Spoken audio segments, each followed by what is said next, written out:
And for the post,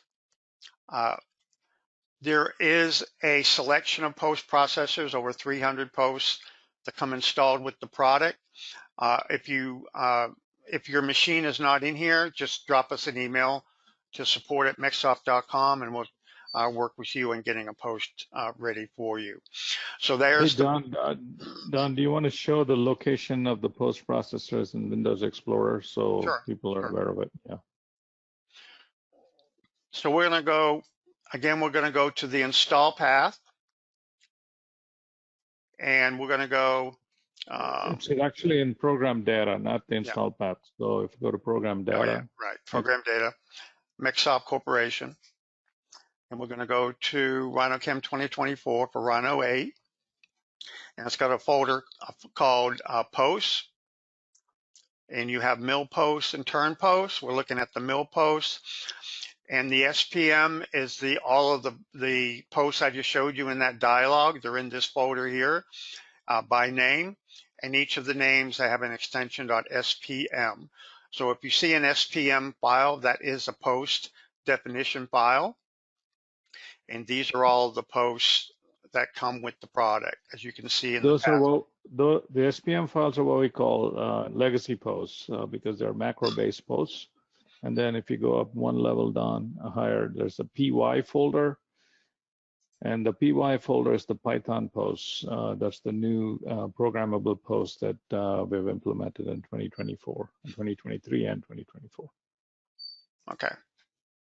So there's where your posts are.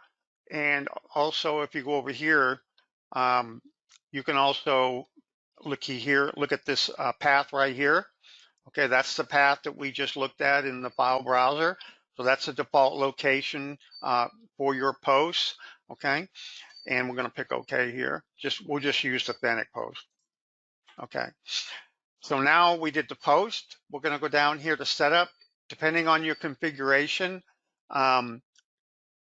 if you're in the standard configuration or in the expert configuration, you only have one setup, so you won't really be able to do anything with this icon because there'll be one setup there automatically. And then for 4-axis, you have an option to create a rotate table setup. So rotate your 4th axis table, you can do that. And you also, if you want a machine from a different direction than the part is in, you can use this little tool here to automatically orient your part for you. Okay, so for stock, for this particular part, you have a lot of different methods for creating your stock. I'm going to start going along a little bit faster now, so we got a lot of information to cover. We're just going to create a box stock, and we're going to use the copy model bounding box so it matches the size of the part, and we'll go pick OK. So here is your stock button, just to turn that on and off. And we're going to go ahead and if we can align the stock. If your stock happens to be larger than the part itself, you can use this option to actually align the part and the stock together. Our stock is the exact same size, so we don't need to do this.